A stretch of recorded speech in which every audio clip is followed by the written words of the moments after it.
Hello and welcome to a lesson on arithmetic progressions. In this lesson we'll look at what an arithmetic progression actually is, and we'll look at the parameters that define a particular arithmetic progression, and then we will go on to look at typical A-level questions on this topic. To begin then, let's have a look at an arithmetic progression, sometimes called an arithmetic sequence. 7, 10, 13, 16, 19, 22, 25. It's basically a linear sequence going up by a fixed amount each time, although it can also go down by a fixed amount as well. So this particular one goes up in threes. And it's characterized by its first term and the common difference. So its first term, in this case, is 7. And the common difference, the difference from one term to the next, in this case, is 3. So its first term is 7 and its common difference is 3.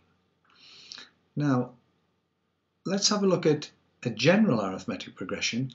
We always call the first term of an arithmetic progression A.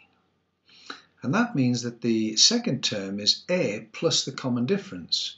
And the letter we use to note the common difference is D. So the second term is A plus D.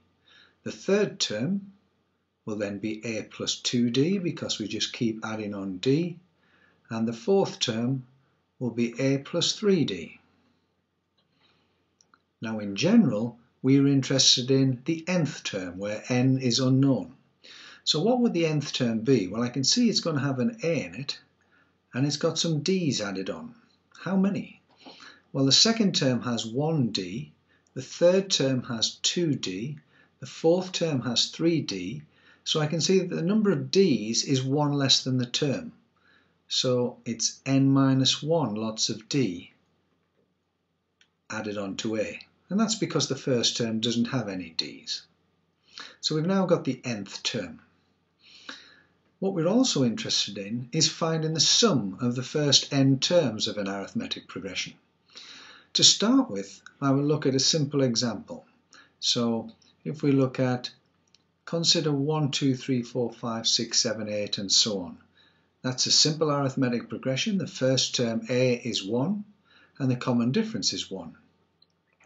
What if I want to add up those first 8 terms? Well, we usually call the sum to n terms Sn. So if I want the sum of the first 8 terms, we'll call it S8. So it's just a matter of adding those numbers together. But I'd like a formula so that if I want the first 2,000 numbers, I could find the sum. A little trick we use is to write it backwards as well. So I can write S8 is 8 plus 7 plus 6 plus 5 plus 4 plus 3 plus 2 plus 1. Now I've got two lots of this sum S8. And what I'm going to do is add them together. So if I add them together on the left-hand side, I get S8 plus S8, which is two lots of S8. But what have I got on the right-hand side?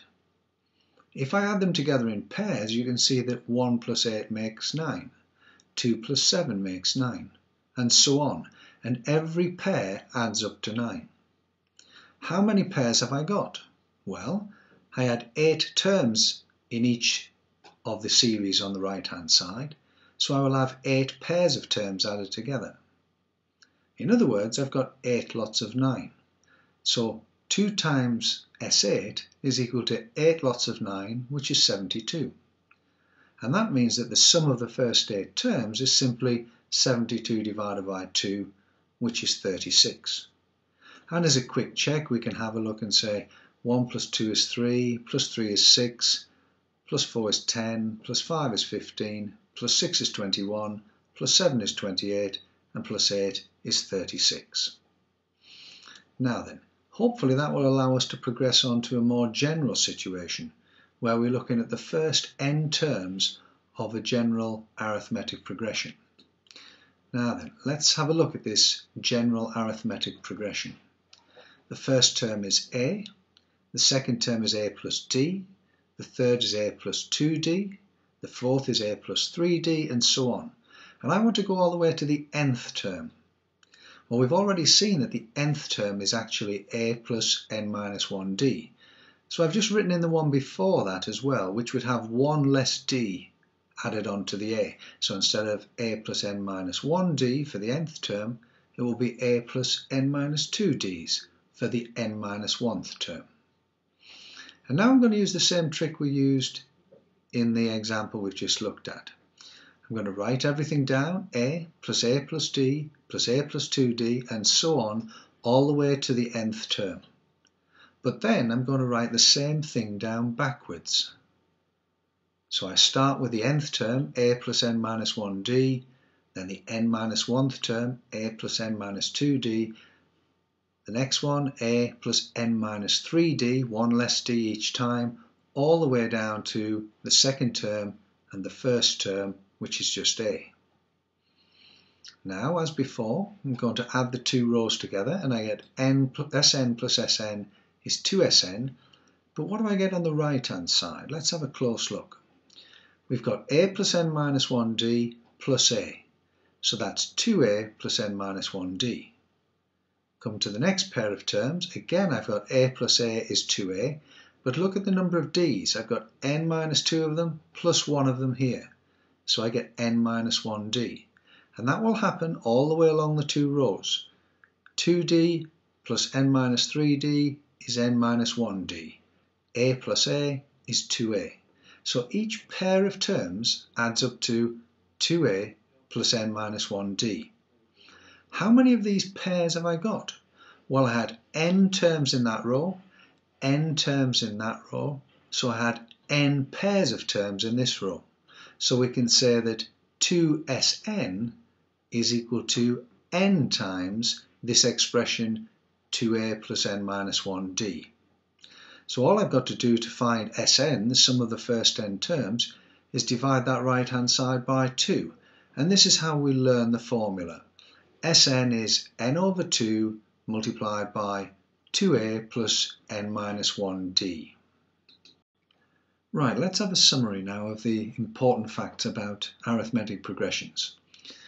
The first term we call a, the common difference we call d, the nth term, the general term, is a plus n minus 1d, and the sum of the first n terms is given by n over 2 multiplied by 2a plus n minus 1d. There is an alternative to that formula, and that's n over 2 times the first term plus the last term. So it's basically n times the average of the first and last terms. And the reason that works is the last term is the nth term, and the nth term is a plus n minus 1d, so 2a plus n minus 1d is simply the nth term plus a. Right, now we'll have a look at some example A-level questions. Example 1. The fourth term of an AP is 16 and the seventh term is 25. Find the first term A, the common difference D, and the sum of the first 10 terms S10. Right, very common question this. Given any two terms in an arithmetic progression, we can find the first term and the common difference. So we're told that the fourth term is 16. So let me write down that the fourth term is A plus 3D. That's using the fact that the nth term is A plus n minus 1D, so the fourth term is A plus 4 minus 1D. And we're told that that is equal to 16. So we call that equation 1. The seventh term is A plus 7 minus 1 is 6, so it's A plus 6D. And we're told that that's 25. So in this type of question, we end up with two very simple simultaneous equations in A and D. And if I simply subtract one from the other, the A will disappear. So let's say equation 2 minus equation 1. A take away A disappears. 6D minus 3D is 3D equals 25 minus 16 is 9. So 3D is 9.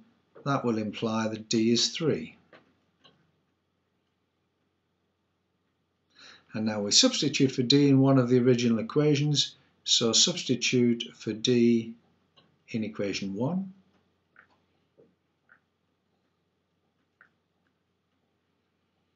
and we get A plus 3 lots of 3, since D is 3, is equal to 16. So A plus 9 is equal to 16. A equals 16 minus 9, and so A is equal to 7. And it doesn't matter which two terms you're given, the equations are as simple as that to solve to find A and D. So I've now got A is equal to 7, D is equal to 3. And I've been asked to find the sum of the first 10 terms, S10. Well, it's always a good idea to write down the formula for Sn before we start. So Sn is n over 2 multiplied by 2a plus n minus 1d. And that means that S10 will be equal to, well, replacing the n by 10, it's 10 over 2, multiplied by 2a is 2 lots of 7, 14, plus d is 3, so I'll put the 3 at the front of the bracket. 3 times 10 minus 1 is 9. So S10 is equal to 10 divided by 2 is 5. And in the bracket, what have we got? 3 nines are 27. 27 plus 14 is 41. So S10 is 5 lots of 41. 5 40s are 200, 5 1s are 5, so that comes to 205. And that completes the question. Example 2. Which term of the sequence 15, 18, 21, 24, 27, 30 is equal to 4,152? Well, the first thing we need to do here is, from the terms given, write down A and write down D. So A, the first term, is 15. And D, the common difference, I can see is 3. It's going up in threes. So which term is equal to 4,152? Let the nth term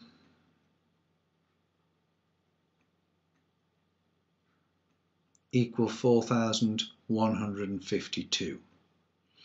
So I'm setting the nth term equal to that. I now just have to find n, and I will know the number of the term that is equal to 4,152. So I can now write A plus n minus 1d, that is the nth term, is equal to 4,152.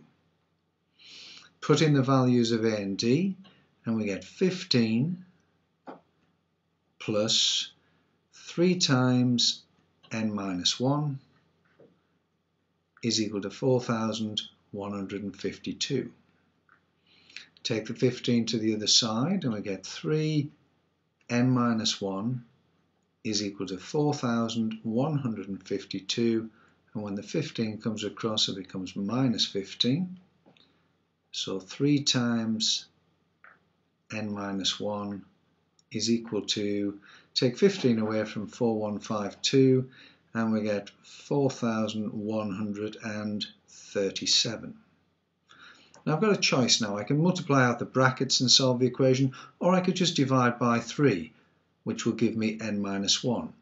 So n minus 1 is 4,137 divided by 3, which means that n minus 1 is equal to, 3 goes into 4 once, 1 left over, 3 goes into 11 3 times, 2 left over, 3 goes into 23 7 times, 2 left over, and 3 goes into 27 exactly 9 times. So n minus 1 is 1,379, which means that n is 1,379 plus 1, taking the 1 to the other side. So n is 1,380. So the term that's equal to 4,152 is the 1,380th.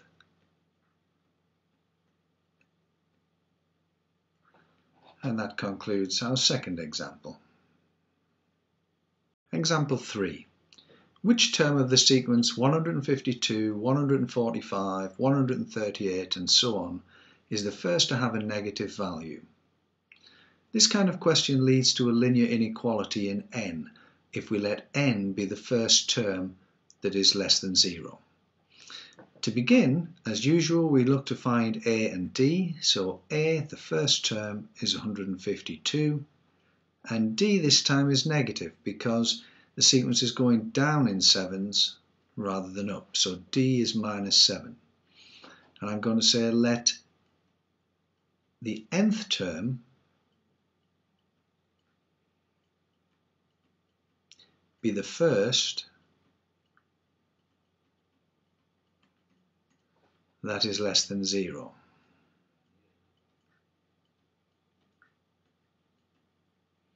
And so I can say a plus n minus 1d, the formula for our nth term, is less than 0.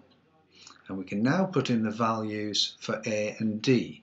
So we get 152, and I can put the d at the front, so it'll be minus 7 times n minus 1 is less than 0. And now we can remove the brackets. 152 minus 7 times n is minus 7n, minus 7 times minus 1 is plus 7, and that is less than 0. We'll now take the 7n to the other side where it'll become positive. So I've got 152 plus 7 is less than 7n. So 152 plus 7 is 159, and that is less than 7n. So we can say that 7n is greater than 159, which means n is greater than 159 divided by 7. 7 goes into 15 twice, 1 left over. 7 goes into 19 twice and 5 left over. So that's 22 and 5/7. So n is greater than 22 and 5/7. And since n is a whole number, that means that n must be 23. So the 23rd term is the first one that's negative. 23rd term is first negative.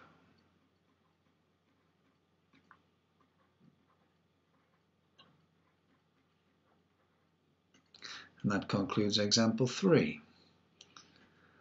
Moving on now to example 4. Granny gives John £10 on his first birthday, and on each birthday she gives him £5 more than the previous birthday. On which birthday does the total amount John has received since birth exceed £250? Now this is a common type of question. It leads to a quadratic inequality in n. To start, we need to jot down the fact that a, the first term, is 10, and d, the common difference, he gets £5 extra each year, so d is equal to 5. £10 the first year, £15 the next year, £20 the next year, and so on. Now then, the total Sn that he's received after n years, or on his nth birthday, is n over 2 multiplied by 2a plus n minus 1d. And we want Sn to be greater than £250. So we require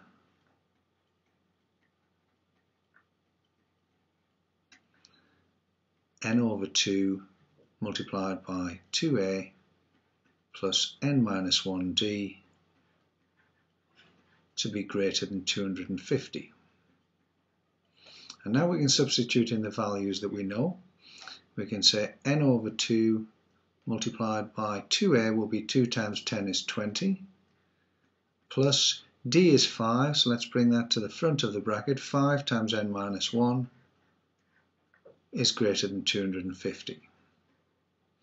Now clear this denominator. Let's multiply the inequality through by 2, and we get n multiplied by 20, and we'll expand this bracket while we're on. So 5 times n is plus 5n, and 5 times minus 1 is minus 5.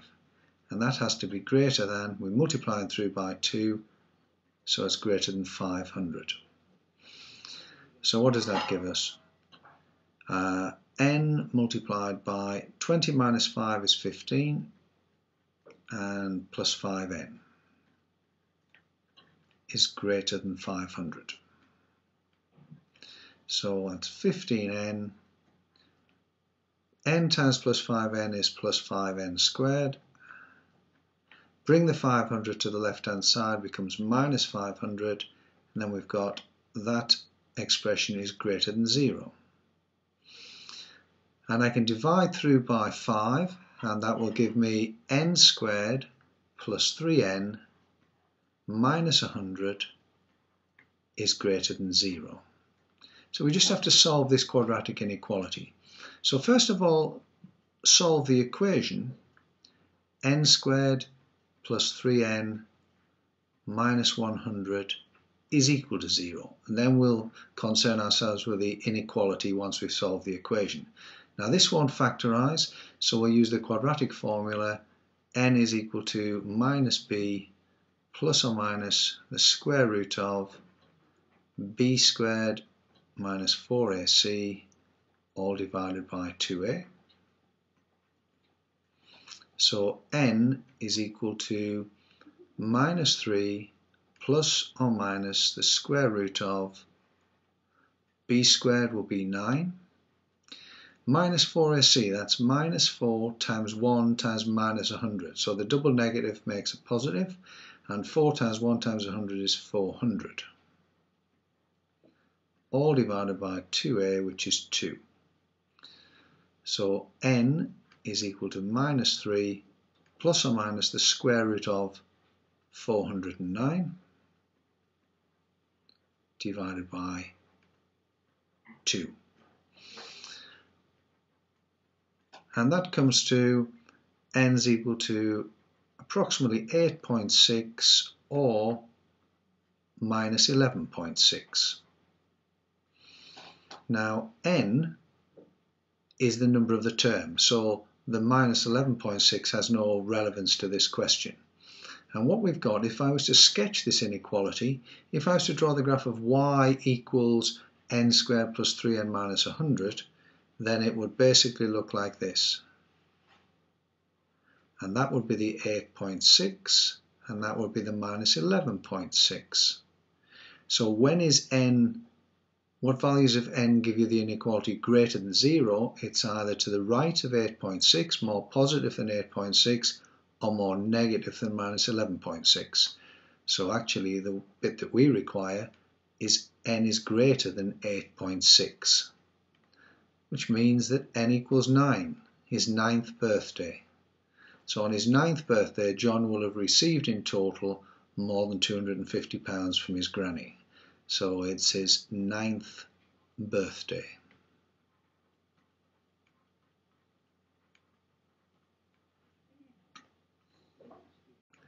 And that concludes this lesson on arithmetic progressions. Let's review what we've looked at.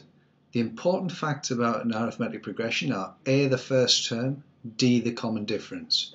You have to be able to know how to find the nth term, A plus n minus 1d, and you need to know the formula for the sum of the first n terms. Sn equals n over 2 multiplied by 2a plus n minus 1d. Exam questions typically lead to simultaneous linear equations, quadratic inequalities, or linear inequalities. You can have some more practice at those now by doing the exercise associated with this lesson.